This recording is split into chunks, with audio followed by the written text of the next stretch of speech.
Bismillahirrahmanirrahim. Dear students, Assalamu alaikum. Myself, Professor H.M. Sikandar, and you're watching English with HMS. Thank you so much for joining us first of all. आज का lecture बहुत सारे बच्चों की फरमाइश पर जो कि बार बार कह रहे थे कि सर टेंसेस पे बात करें, तो टेंसेस पे आज का लेक्चर उन बच्चों के लिए बहुत बहुत अहम है who are still confused and unable to understand tenses. जो बिगिनर है, जिन्हें अभी कोई नो हो नहीं है, ABC नहीं पता टेंसेस का, उनके लिए भी बहुत इंपॉर्टेंट है. और जो थोड़ा बहुत इस पर मगजमारी कर चुके हैं, इस पर थोड़ा बहुत टाइम दे चुके हैं, उनके लिए तो इंतहाई अहम है. वो एक ही लेक्चर में सारा समझने वाले हैं. ये मेरी जो है वो मेरा दावा है, गारंटी मैं देता हूँ इस चीज़ की, क्योंकि मेरी ये 10 साल का एक्सपीरियंस है और इसी मेथड से मैं हज़ारों बच्चों को टेंसेस सिखा चुका हूँ और इसी के ज़रिए मैंने बहुत सारी कामयाबियाँ समेटी. और ये निचोड़ है, जिस्ट है, क्रक्स है मेरी 10 साल की टीचिंग का. तो बिगिनर्स के लिए और जो टेंसेस में कंफ्यूज हैं, जिन्हें नहीं आता, उनके लिए बहुत है. So let's start. Tenses introduction. First of all, what is tense? Tense होता क्या है? उर्दू में ट्रांसलेट करें तो ज़माना कहते हैं, और अगर इसे हम देखें तो ये टाइम जोन होता है. टेंस मीन ज़माना, यानी ज़माना वो होता है जो टाइम में एग्जिस्ट करता है, टाइम में चलता है. सो इस डेफिनेशन के मुताबिक, अकॉर्डिंग टू इंग्लिश ग्रामरियन, टेंसेस 2 ही होते हैं जो टाइम जोन में आते हैं. अगर आपसे कोई पूछे how many tenses are there, ये बड़ा कॉमन क्वेश्चन होता है, तो आप ये नहीं कहें. कुछ बच्चों को मैंने जब भी पूछा क्लास में, कुछ बच्चों का यही आंसर होता है, सर 12 टेंसेस होते हैं, कुछ जनाब 3 कहते हैं, कुछ 4, मुख्तलिफ. बड़े मज़े का ये क्वेश्चन होता है जब भी मैं फर्स्ट टाइम टेंस शुरू करता हूँ. तो कोई बच्चा पाकिस्तान में मुझे जब तक मैं पढ़ा रहा हूँ, ऑनेस्टली मुझे टेंसेस का एग्जैक्ट आंसर अभी तक किसी क्लास से नहीं मिला. तो वह मैं बता रहा हूँ, टेंसेस बेटा 2 होते हैं टाइम की वजह से. क्योंकि देखें, let's talk about further. Tense की डेफिनेशन अगर करनी हो तो ये सिर्फ एक जुमला याद कर ले. What is tense? Change of verb in a sentence. Verb की तब्दीली का नाम, जुमले में वर्ब की तब्दीली का नाम टेंस होता है. टेंस को डिफाइन नहीं करते बहुत सारे लोग. अभी भी बच्चों से पूछ ले टेंस क्या होता है, वो कुछ और अजीब अजीब क्वेश्चन देंगे आंसर उसके. तो बेटा टेंस 2 होते हैं डेफिनेशन के मुताबिक, और यानी इसकी पहली टेंस की डेफिनेशन के मुताबिक, इसके नहीं. एक प्रेजेंट है, एक पास्ट है, जो कि दोनों टाइम में आते हैं. अभी प्रेजेंट आप लेक्चर सुन चुके हैं, कुछ सुन रहे हैं, और प्रेजेंट में बात चल रही है, तो ये टाइम में ऐड हो रहा है. और पास्ट तो सारे टाइम में है ना, वो तो टाइम में अभी फिक्स हो चुका है. लेकिन फ्यूचर का टाइम नहीं है. फ्यूचर आने वाला है, हमें नहीं पता कल क्या होने वाला है, वो टाइम में नहीं आता. उसका एक प्रूफ है कि जो फ्यूचर बनाया जाता है वो हम सब मॉडल एक्सिलरी विल शेल के जरिए बनाते हैं.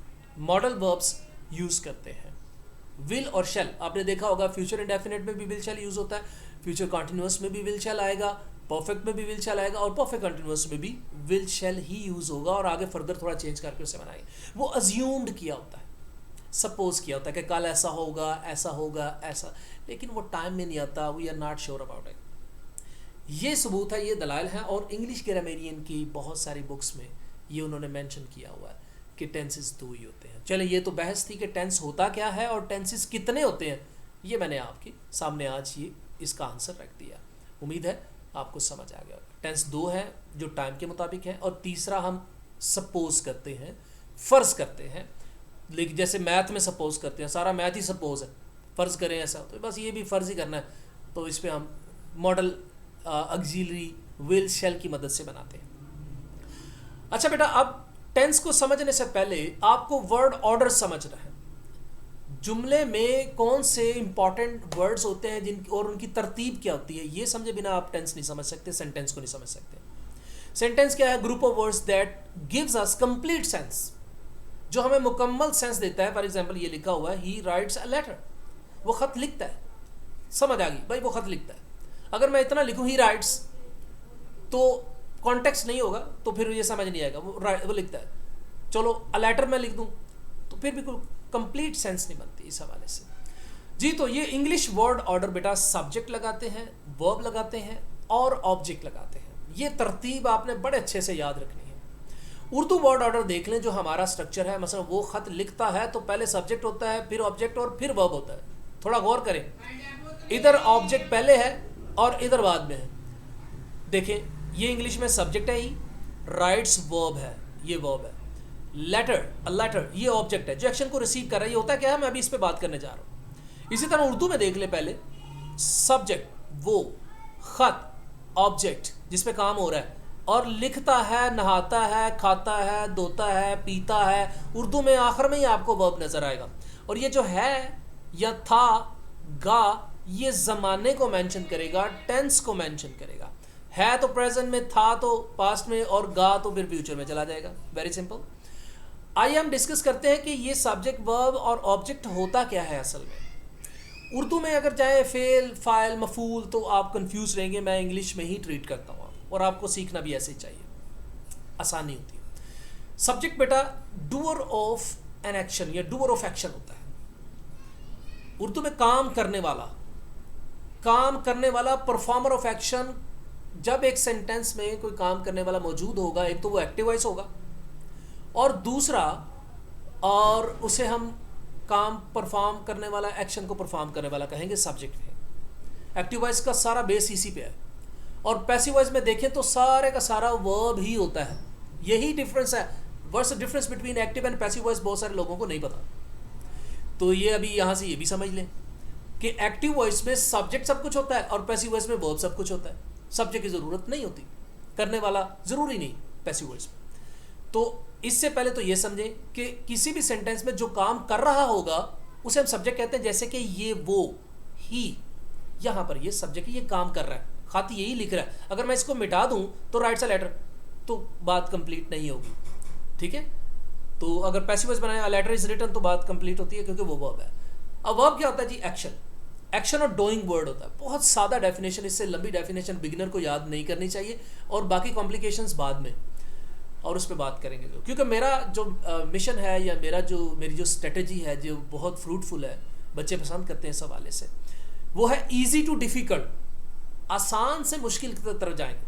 मैं अभी आपको मुश्किल, अपना नॉलेज आगे आपके झाड़ता रहूं और ये बताऊं कि ये प्रेजेंट इंडेफिनिट को हम किस लिए बनाते हैं। इसमें जो है एडवर्ब ऑफ फ्रीक्वेंसी यूज़ करते हैं, इसको एक्शन के लिए, इसके लिए रूटीन और हैबिट के लिए इस्तेमाल करते हैं, कंडीशनल क्लॉजेस में यूज़ करते हैं, यूनिवर्सल ट्रूथ प्रोवर्ब्स के लिए इस्तेमाल करते हैं। तो ये बच्चा कंफ्यूज रहेगा, हमें उसकी तरफ बाद में जाना है।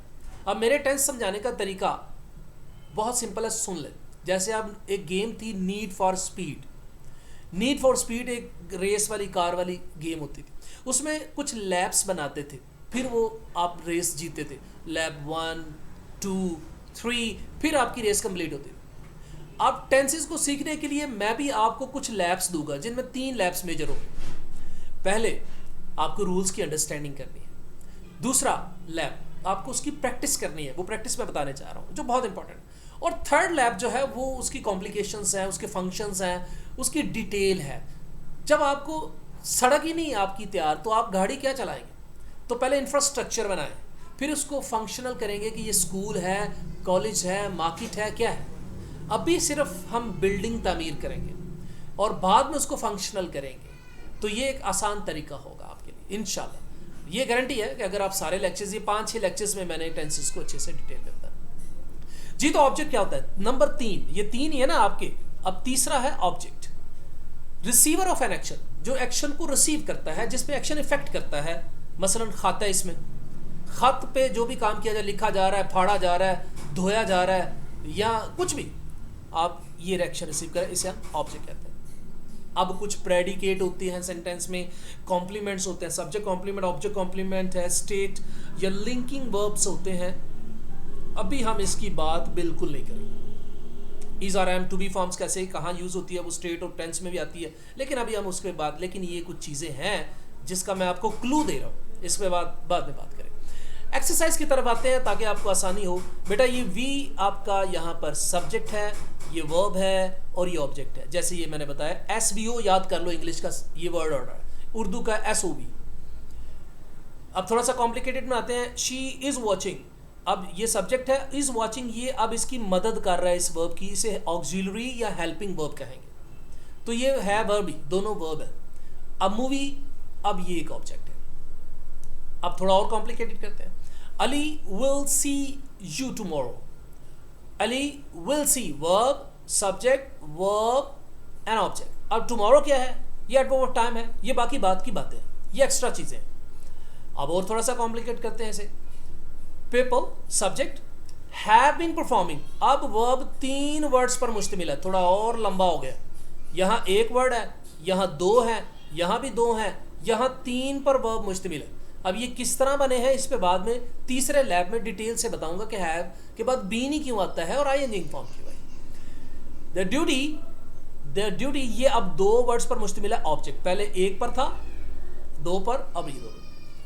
सिंस 1947, ये सिंस फॉर क्या है आगे हम बात करेंगे, ये भी एक्स्ट्रा चीजें ये क्या होती हैं इस पे हम बात करते हैं। आई गो टू स्कूल डेली, अब यहां पर आई सब्जेक्ट है, गो ये वर्ब है, टू स्कूल डेली अब ये ऑब्जेक्ट नहीं है। बच्चों को शुरू में बताते हैं, अब मैं अगर आपको ट्रांजिटिव इन ट्रांजिटिव समझाना शुरू कर दूं तो आप वो भी नहीं समझेंगे, इसीलिए मैंने बोला इजी टू डिफिकल्ट, पहले आसान समझो फिर मुश्किल की तरफ। तो बस असल में बेटा ये ऑब्जेक्ट नहीं है, ऑब्जेक्ट नहीं है तो फिर क्या है, एडवर्बियल है या कॉम्प्लीमेंट है, ये क्या है, ये प्रेडिकेट है, ये हम जरूर डिस्कस करेंगे। ये सिर्फ मैंने इसलिए मुश्किल मिसाल दे दी कि इसके अलावा भी कुछ चीज़ें हैं। सो लेट्स मूव फॉरवर्ड, आगे बढ़ते हैं। बेटा लैपिंग की बात की मैंने, लैब 1 2 3। अब लैब को समझना है तो सेंटेंस को समझना पहले आप। अब यहाँ पर कुछ टाइप्स मैंने सेंटेंसेस की लिख दी हैं जिस पे हम प्रैक्टिस करेंगे, इसके बाद कोई नहीं है। मसलन फंक्शनल व स्ट्रक्चर वाइज बाद में इस पर बात करते हैं, लेकिन फिलहाल आप ऐसे समझे कि सेंटेंस की फर्स्ट जो टाइप होती है, सेंटेंस क्या आता है, group of words that gives us complete sense, और phrase that doesn't give us complete sense is called phrase, वो बाद में बात करेंगे। अच्छा जी, तो ही गोज टू स्कूल, ये ऑब्जेक्ट नहीं है, मैंने अभी बात की, इसी से मैं शुरू कर रहा हूँ, लेकिन फिर भी हम चलो एक सिंपल स्टेटमेंट, अफर्मेटिव क्या होता है, एक सिंपल स्टेटमेंट बनाते हैं। सिंपल इसे इस तरह भी याद रख सकते हैं, पॉजिटिव सेंटेंसेस इस तरह, क्योंकि नेगेटिव के बाद पॉजिटिव कुछ, ये कुछ आपके जुगाड़ है जो आपको अच्छा लगे।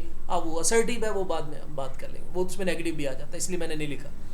आप ऐसे याद करें, अफर्मेटिव है या सिंपल। इसमें हम नॉट नहीं नजर आ रहा आपको, इसमें क्वेश्चन नहीं नजर आ रहा है। दे, अब देखो ही गोज, ऐसे हम डिस्कस करेंगे। दे राइट अ लेटर, तो ये आपका सिंगुलर है, ये प्लूरल का वर्ब है। Simple statements. दूसरी टाइप है नेगेटिव, मनफी, जिसे आप नफी कहते हैं। ही डजंट, ये कहां से आ गया बात करेंगे। They don't write a letter, ये नेफी, यानी इसमें नॉट आता है। एडवर्ब ऑफ निगेशन, ये यूज जरूर किया जाता है नेगेटिव में। किस टेंस में कैसे यूज होता है, इंशाल्लाह we will talk about later. Interrogative sentences, सवालिया जुमले, जैसे सवालिया जुमला हमेशा हेल्पिंग वर्ब से शुरू होगा, ये सादा सा झटका तरीका समझ ले। जैसे डज से और डू से शुरू, ये कहाँ से आगे इस पे बात करेंगे। जैसे does he go to school, आखिर में आपको क्वेश्चन मार्क और शुरू में आपको हेल्पिंग वर्ब जरूर नजर आएगा, ये जरा अच्छे से याद कर लें। इंट्रोगेटिव की ये पहचान है। जैसे नेगेटिव की इसमें नॉट जरूर होगा और इसमें सिंपल स्टेटमेंट होगा। इसी तरह WH क्वेश्चन सेंटेंसेस है, ये भी इंट्रोगेटिव ही होते हैं, सवालिया ही होते हैं, लेकिन मैंने WH एक फैमिली एक टाइप अलग बना दी ताकि आपके लिए आसानी हो। जैसे मैंने अभी बोला हेल्पिंग वर्ब से शुरू होगा, और ये WH से शुरू होंगे, जैसे what, when, why, which, how, where, who, etcetera. जैसे when does he go to school, question mark. Why do they write a letter daily, question mark. इसी तरह आपकी सेंटेंस की टाइप नंबर 5 WH में प्लस नेगेटिव, यानी दोनों को combine कर दें, इकट्ठा कर दें। बाकियों को नहीं कर सकते हम, लेकिन इनको हम कर सकते हैं, तो वो तब कैसा सेंटेंस बनेगा। देखिए व्हाई डज ही नॉट, देखिए why does WH family, interrogative और आपका नेगेटिव, यानी तीनों सेंटेंसेस को हमने इकट्ठे कर दिया यहाँ पर।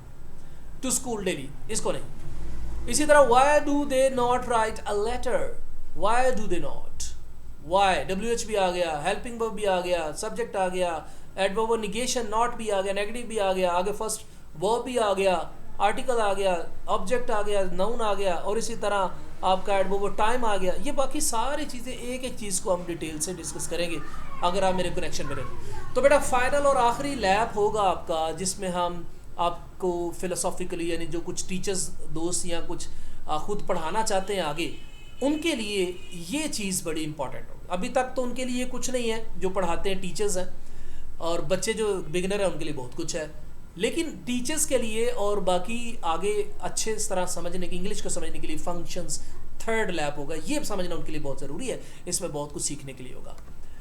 तो आगे बढ़ते हैं। उर्दू की पहचान। अब मैंने टेंस को 3 टेबल्स में पहले डिवाइड किया। उर्दू की पहचान, वर्ब का इस्तेमाल और ऑक्सिलरी वर्ब्स कैसे होती है। तो पहले डिस्कस करते हैं उर्दू की पहचान।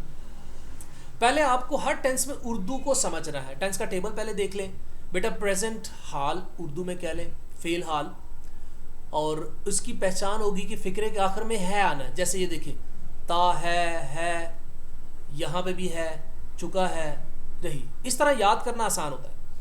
पास्ट में, माजी में आप था ही यूज़ करते हैं या अलिफ छोटी बड़ी, जैसे कि था थी थे भी हो सकता है अलिफ छोटी बड़ी। और यहाँ पे भी था थी थे नज़र आ रहा होगा आपको, यहाँ पे भी सब। ऊपर देखिए, अब आप बाद में बात करते हैं, रहा है, यहाँ पे रहा था होगा, सिर्फ पास्ट की वजह से। फ्यूचर में, मुस्तकबिल में, जैसे कि मैंने बोला कि एज्यूम करते हैं गा गी गे, इस तरह का आपको क्लू मिलेगा तो आप फ्यूचर समझ जाएंगे। जैसे गा गी गे, रहा होगा, चुका होगा या ता रहा होगा। ये आपको सबसे पहले इस टेबल को याद करना है इफ़ यू आर बिगिनर, और अगर आपको पहले तो फिर आप अगले स्टेप पे जा सकते हैं। तो यहाँ से गुजरना ज़रूरी है सबके लिए। तो टेंस की ये 3 कैटेगरीज हैं। आगे इसकी टाइप्स हैं। इंडेफिनेट क्या है, इस पे बात करेंगे जब हम तीसरे स्टेप पे जाएंगे, क्योंकि डिटेल में मुश्किल सेंटेंस को मैंने तब बनाना है 3rd स्टेप। उसके बाद कंटिन्यूस, जारी है, परफेक्ट है, मुकम्मल है, परफेक्ट कंटिन्यूस, मुकम्मल जारी है। ये इसकी टाइप्स है। यानी एक टेंस की ये 4 टाइप्स है। इसकी भी ये 4 हैं और इसकी भी ये 4 हैं। अब जी इसको याद कैसे करना, ये मैंने अभी तक तकरीबन बता दिया। जैसे ता है, ती है, उर्दू की प्रेजेंट डेफिनेट में यही आता है, प्रेजेंट कॉन्टिन्यूस में रहा है आता है, जैसे मैंने बता दिया प्रेजेंट में है ही आता है। उसके परफेक्ट चुका या लिया, मैंने खाना खा लिया है, वो ख़त लिख चुका है, उसने ख़त लिख लिया है, काम मुकम्मल होने को जाहिर करेगा। इसकी तरह परफेक्ट कॉन्टिन्यूस, ये ज़रूरी नहीं है ता रहा है इस सेंटेंस के आखिर में आए, ज़रूरी नहीं है, इस पर भी बात करेंगे। लेकिन चले मैं एक मिसाल देता हूँ, थोड़ी सी और लगती है। वो 2 साल से ख़त लिखता रहा है, यानी अब लिखता रहा उसका कोई रिस्पॉन्स नहीं आया, वो लिखता रहा कंटिन्यूस। अब जी इसका ता रहा है, ती रही है, फीमेल के लिए यानी फीमेल जेंडर के लिए मेल सिंगुलर, फीमेल सिंगुलर, और प्लूरल के लिए ते रहे हैं। अच्छा जी, पास्ट में आ जाए। इसी तरह था, थी, थे या अलिफ छोटी बड़ी, मसलन उसने ख़त लिखा, अलिफ आ गया, या वो ख़त लिखता था, ये भी ठीक है, यानी अभी माजी में रिसेंटली काम हुआ। रहा था, ऊपर देखे रहा है तो नीचे रहा था, चुका है, चुका था, ता रहा था। बस आगे सिर्फ था, थी, थे चेंज होना है, बाकी सारी पहचान वही है। आप सेंटेंस पढ़ सकते हैं। ये लाल रेड कलर की जो मैंने लिखी हुई है एग्जाम्पल्स। फ्यूचर, मुस्तकबिल, गा गी गे, अब बाकी सारा वही है, रहा, चुका, ता, और लेकिन सिर्फ गा गी गे चेंज हो जाएगा। ये याद करना बहुत आसान है। अगर आपको ये याद है तो आप अगले स्टेप पे चलें, नहीं तो इसे ज़रूर याद कीजिएगा आगे जाने से पहले। तो use of verb in sentence, जैसे कि मैंने टेंस की डेफिनेशन की, change of verb in a sentence is called tense. जैसे जैसे वर्ब चेंज होगा टेंस चेंज हो जाएगा। अब देखते हैं इस पे आगे, मैं इस पे आपको इस बात की समझ थोड़ी देर में आएगी, लेकिन सुनते जाएं। वर्ब की आप टाइप्स देख लें, यानी 4 तरह इसे हम चेंज कर सकते हैं। कुछ तो 6 बना रहे हैं, कुछ 5 बना रहे हैं, कुछ चौथी वर्ब की फॉर्म बनाते हैं, लेकिन बेसिकली वर्ब की 3 ही फॉर्म्स हैं। चौथी हम प्रोग्रेसिव फॉर्म कहते हैं, प्रेजेंट पार्टिसिपल कहते हैं, और इसे पास्ट पार्टिसिपल भी कहता है, लेकिन प्रोग्रेसिव फॉर्म है। फर्स्ट फॉर्म के साथ आई एन जी, इसे हम 4 फॉर्म कह सकते हैं अपनी सहूलत के लिए। जैसे फ्यूचर बनाया, आप ये भी बना सकते हैं, लेकिन होती नहीं है।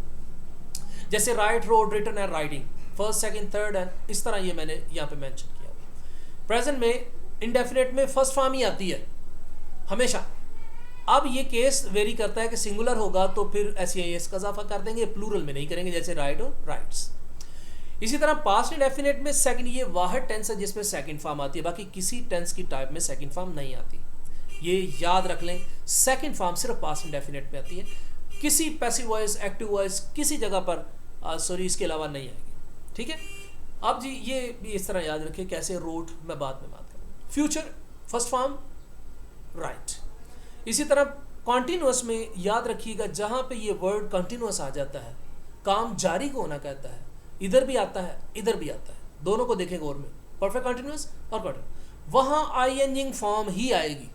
जहाँ पे आपको नजर आता है रहा है, कर रहा है, रही है, रहे थे, रहा होगा, किसी भी टेंस में हो, लेकिन काम जारी है तो वो बेटा हमेशा आईएनजिंग फॉर्म ही आएगा। तो ये याद करना बड़ा आसान हो जाएगा। आईएनजिंग फॉर्म आपकी 6 कैटेगरीज में टेंस की यूज़ किया जा रहा है टाइप्स में, इधर भी, इधर भी, इधर भी, और यहाँ सिर्फ कॉन्टिन्यूस को ज़हन में रखना। इसी तरह परफेक्ट, जहाँ पे काम मुकम्मल हो गया, कर लिया है, कर चुका है, तो आप इन तीनों में थर्ड फॉर्म ही यूज़ करेंगे। जहाँ पे काम मुकम्मल होता हुआ नज़र आता है, वो चाहे प्रेजेंट, पास्ट, फ्यूचर है, आप इसमें थर्ड फॉर्म ही यूज़ करेंगे।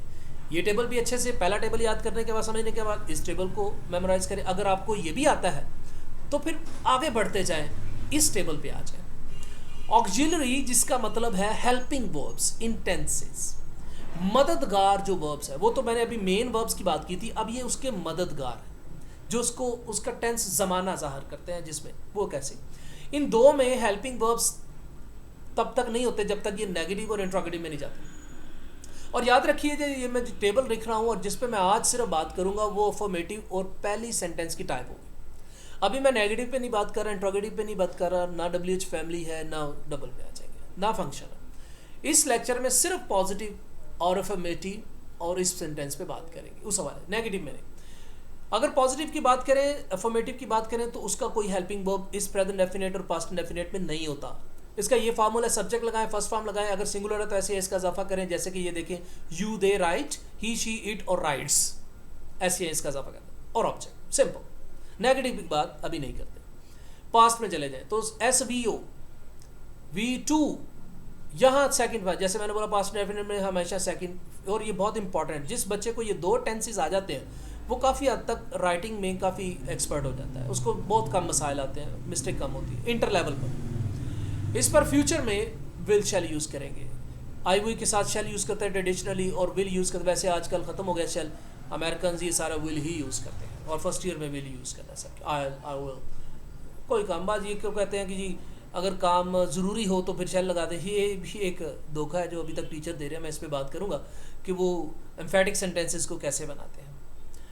कंटिन्यूस में इज, एम, आर, इज किसके साथ आना है, सिंगुलर के साथ, एम आई के साथ, और आर प्लूरल के साथ, ये आगे मेन वर्ब आएगा। और कंटिन्यूस में आपको पता है एंजिंग फॉर्म है, वॉज वर सिंगुलर प्लूरल। इसी तरह विल बी, शैल बी, वही होगी बात।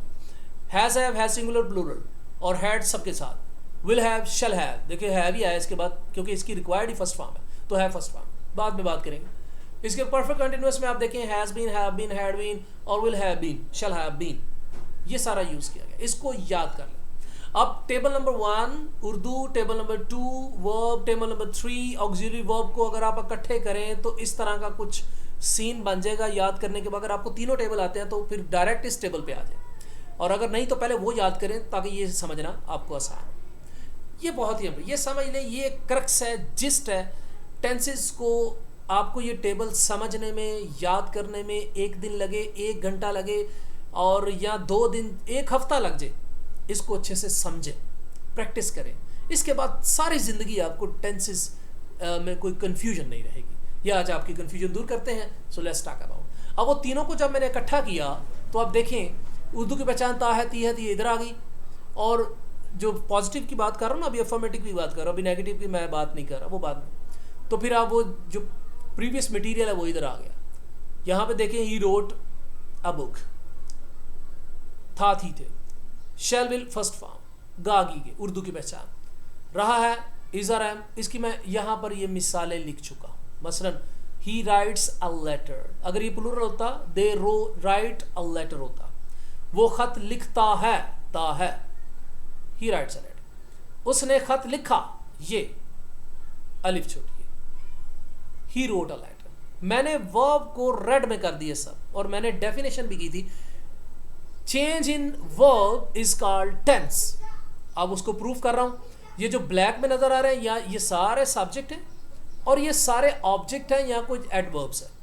अब उसकी बात नहीं, सिर्फ रेड वर्ब है, और वो चेंज कैसे होता जाता है वक्त के साथ, जमाने के साथ। देखें, वो खत लिखेगा, he will write a letter. अगर यहाँ पे आई होता तो शैल यूज कर सकते थे, लेकिन अब वो खत्म। वो खत लिख रहा है, मैंने कहा था जहां पे रहा आ जाएगा कंटिन्यूटी आ जाएगा, एंडिंग फॉर्म है। He is writing a letter, ये उसका। अगर जब इसी तरह बेटा आपको जब ये सारा टेबल याद हो जाएगा, फिंगर टिप्स पे जुबानी दूसरों को सुनाए।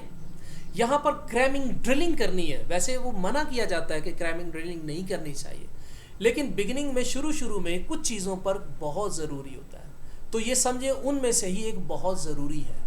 अब टेबल मुझे याद है, मेरी फिंगर टिप्स पे सारी चीज़ें हैं, मैं सेंटेंसेस जुबानी बनाता हूँ, और आप जब तक ये मैं प्रैक्टिस जो करने जा रहा हूँ, जब तक आप ऐसे नहीं बनाएंगे आपको टेंस नहीं आएगी। आपने इस तरह मसलन वो खत लिखता है, मैं ऊपर देख रहा हूँ, इसकी तरफ नहीं देख रहा, गौर कीजिएगा। वो खत लिखता है, उसने खत लिखा, वो लिखेगा। वो खत लिख रहा है, वो खत लिख रहा था, वो खत लिख रहा होगा। वो खत लिख चुका है या उसने खत लिख लिया है, वो खत लिख चुका था, वो खत लिख चुका होगा। अब वो टाइम को ऐड करना है। सिंस फॉर इस पे मैं बात कर लेता हूँ। अब इसको इंग्लिश में ऐसे ही ट्रांसलेट करना है आपने 12 में। मसलन he writes a letter, he wrote a letter, he will write a letter. He is writing a letter, he was writing a letter, he will be writing a letter. He has written a letter, he had written a letter, he will have written a letter. He has been writing a letter since morning, he had been writing a letter for several hours, or he will have been writing a letter since morning. इस तरह जब आप practice कर लेंगे तो आप जान लें कि आपको टेंसेस आ चुके हैं। बुनियादी आपकी बिल्डिंग इंफ्रास्ट्रक्चर तैयार है। अब उसकी फंक्शन की तरफ चलेंगे। वो बात का आखिरी लैप होगा। दूसरा लैप ये जो मैंने प्रैक्टिस करके दिया बेटा, बिल्कुल ऐसे करना है। और दूसरों को सुनाए, दूसरों को कहें मुझसे सुने, ये टेबल ड्रा कर लें आप कहीं। ये सारी प्रैक्टिस मैंने लिखी से गौर से पढ़ लें। अब सिंस फॉर पे बात कर लें तो सम अप कर लें आज के लेक्चर को। यहाँ पे आपको नज़र आ रहा होगा कि आखिरी 3, 10, 11, 12 टाइप में सिंस, और आपको सिंस मॉर्निंग, सिंस यस्टरडे, और इसी तरह फॉर 2 years आपको नज़र आ रहा है। ये कब यूज़ करते हैं, व्हाट्स द डिफरेंस बिटवीन, बड़ा इंपॉर्टेंट है। ये भी बड़ा मज़े का क्वेश्चन होता है जब बच्चों से मैं पूछता हूँ जी। तो सिंस बेटा पॉइंट ऑफ टाइम के लिए, नुक्ता, एग्जैक्ट बिगिनिंग, आगाज़ के लिए इस्तेमाल किया जाता है, और फॉर पीरियड ऑफ टाइम, एक अरसे के लिए इस्तेमाल किया जाता है। जैसे कि मॉर्निंग, इवनिंग, चाइल्डहुड, 1947, इन सब के आगाज़ का पता है हमें। सुबह कब होती है सबको पता है, इवनिंग कब है, चाइल्डहुड कब है, और ये तो फिक्स ही है। यानी जब फिक्स टाइम 8 बजे 9 बजे इस तरह का मिल जाए तो बेटा आप सिंस यूज़ करें। यानी वक्त के आगाज़ का पता चल जाए तो आप सिंस यूज़ करें। जब वक्त के आगाज़ का पता नहीं चले तो फिर आप फॉर यूज़ करें। जैसे 2 hours, कौन से 2 hour है हमें नहीं पता, सेवरल डेज, 3 hours, इनका हमें नहीं पता कि कहाँ से शुरू हो रहे हैं, लेकिन एक स्पैन, एक पैकेज है। और आसान और कर दूँ, अगर वक्त पीछे से आपकी तरफ आ रहा है तो सिंस यूज़ करें, और अगर आपसे पीछे वक्त जा रहा है तो फॉर यूज़ करें। नहीं समझे? देखें, ये एक सेंटेंस है। वो सुबह से खत लिख रहा था, सुबह से यानी सुबह हो चुकी है, वो आप तक, आज तक टाइम आ रहा है, अभी तक। अगर मैं कहूँ वो 2 घंटे से खत लिख रहा, तो 2 घंटे में अभी से काउंट करूंगा, प्रीवियस, पिछले 2 घंटे, क्योंकि उनका आगाज का नहीं पता। तो ये सिंस फॉर का समझने का बहुत ही आसान तरीका है। इस तरह प्रैक्टिस करेंगे, उसमें हम बहुत कुछ सीखेंगे। उम्मीद है कि आपको टेंसेस के इंट्रोडक्शन का लेक्चर बहुत अच्छा लगा, आपने इसको समझा। आप हम अगर तो ये समझ आई और अगला लेक्चर लेना चाहते हैं तो इस चैनल को ज़रूर सब्सक्राइब करें, और बाकी वीडियोस के लिए बेल आइकन को ज़रूर क्लिक करें ताकि आपको अगली वीडियोस मिल जाए।